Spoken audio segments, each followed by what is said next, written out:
there's an end to these negative states of mind. There is definitely an end. Definitely there is an end. Why? We can check it. The more we listen to Dharma, the more we actually engage in Dharma correctly, we find ourselves changing. We find ourselves becoming better. Maybe we have not made that great of a progress or the progress that we had wanted, but if we check from the first time we had started Dharma up till this point, I think everybody in this room has definitely improved. I'm sure of that. I'm confident of that. So therefore, all of you that have started from the first day of Dharma up to this point, if you have improved, it means that there's an end to negative states of mind. Because if there's a lessening of it, there's an end of it.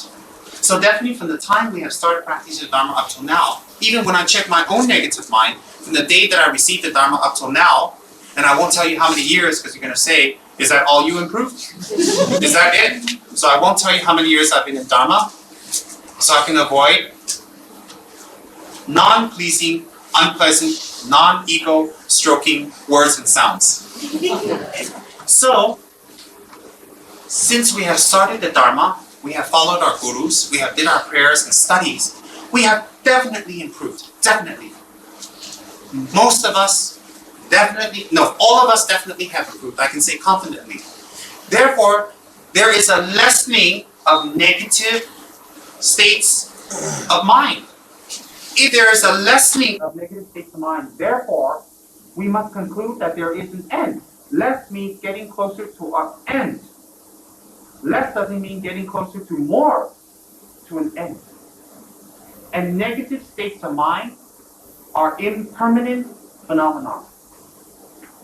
The definition of impermanent phenomenon is any phenomenon that is dependent on other causes to exist.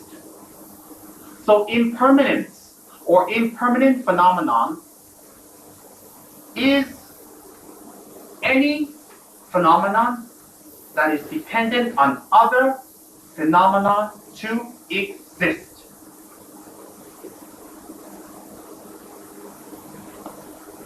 Therefore, when we think about it, everything that exists is impermanent phenomenon. If everything that exists is impermanent phenomenon, there must be an end. So, my afflictive emotions, which arises from the self-cherishing mind, is an impermanent phenomenon. Why? In order for my self-cherishing mind and ego to exist, it must have causes and conditions. So if the causes and conditions are removed, the ego or the self-cherishing mind can be removed. Now, what we need to do is find out what is the causes and conditions for that ego to exist, and to apply the antidote. Very simple. We've all been told they can be removed. We've all been told that our mind is clarity and luminous nature and clear light. We've been told that over and over in Tantra by all the great lamas like His Holiness. But when we leave the teachings, we're wondering, okay, I'm clear light, but how come I'm not clear?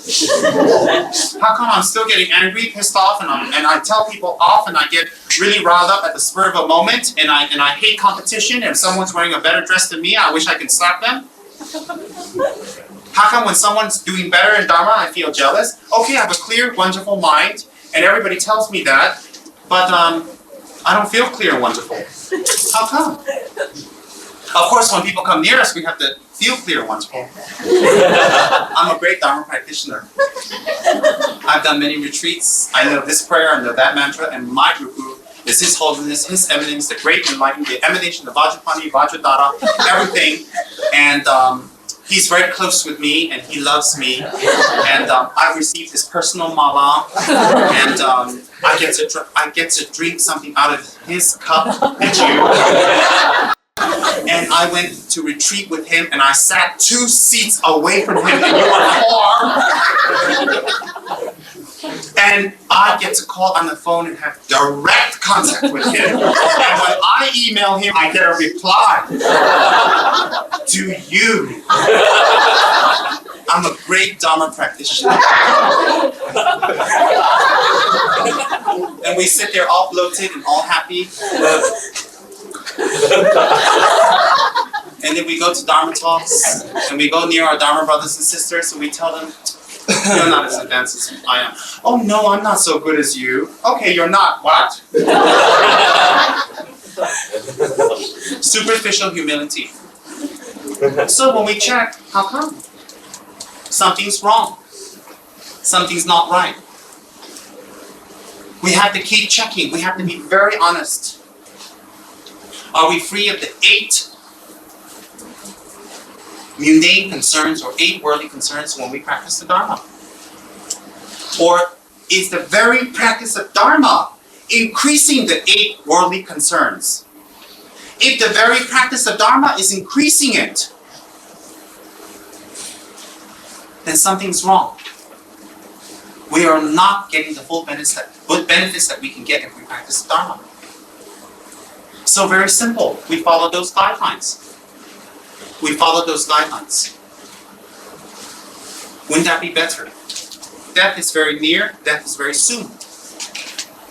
Death is very soon. So whenever before any Dharma talk, the Dharma teacher will tell you, please develop a most supreme and most unexcelled and good motivation.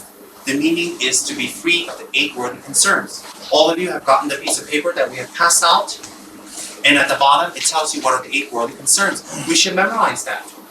That will be more beneficial than memorizing the mantras of over 100 tantric deities. It will be better to memorize those 8 worldly concerns, and I'm not trying to blow your mind away, but yes, if you know the mantras and practices and all the initiations of 100 great tantric deities, but you are practicing with 8 worldly concerns, you will not achieve even 1 tantric result of 1 tantric deity. So we should memorize the 8 worldly concerns and check over and over and over again if we are free from those 8 worldly concerns. And if we are not, we must work on it immediately. We must get over it. We must practice and we must immediately get to the point, because time is short. Time is short and time is running out. This human form endowed with freedom, more valuable than a wish-granting gem, obtained only this once, is difficult to acquire and is easily lost, passing like a flash of lightning in the sky. Remembering this and understanding that, all worldly activities are like husks. At all times, day and night, you must try to take advantage of its essential significance. I, a yogi, have practiced in this way. You, O liberation seekers, should do likewise. Lama Tsongkhapa. Husks means a husk of a corn is something that can be removed. So, we should remember, we should get to the point of Dharma practice. We should get to the point of Dharma practice. Death, the disadvantages of not remembering death is, I will go over quickly for the sake of receiving the 8 thought transformations. Disadvantages is that you will not remember the Dharma at all times. Even though you remember the Dharma, you will postpone its practice. You may try to practice, but your Dharma practice will not become pure. Pure meaning getting the full effects. The definition is any phenomenon that is dependent on causes to exist. Therefore, your negative emotions are dependent on causes. What are some of the causes? Not understanding the truth, not understanding the Dharma, not having wisdom, not having a collection of merits,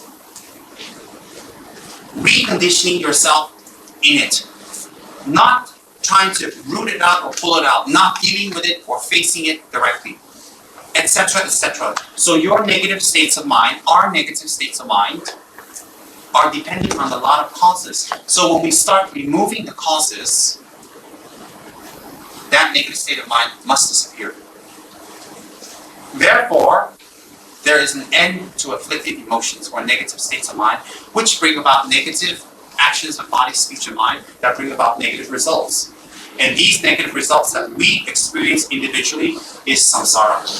Samsara is not a place we go to. It's an experience that we have. It's an experience that we all have. Why? If samsara is a place we go to, everybody in this place must suffer. His Holiness the Dalai Lama is in this so-called samsara. He doesn't suffer. But we are here and we suffer. Therefore, samsara cannot be a place. It must be a state of mind that is brought about by our individual, personal fruitioning of karma. So, very simple. Whether we practice tantric initiations, whether we do retreats, whether we do prostrations, whether we serve a temple, etc., or not, if we free ourselves from the 8 worldly concerns, we will be advancing quite nicely. And we can free ourselves from 8 worldly concerns because 8 worldly concerns or 8 worldly dharmas or 8 mundane concerns, whatever you prefer, are guidelines for us to check our motive to actually get to the point, which is eventually cutting off the branches of ego. Cutting branches off and eventually getting to the trunk and slicing that off and getting to the root and removing that. And the roots can be removed because they are dependent on causes. And the causes themselves are impermanent. So negative states of mind are impermanent phenomena which are dependent on causes. Because they are dependent on causes, once the causes are removed, they can be eliminated. Therefore, there is an end to your personal samsara.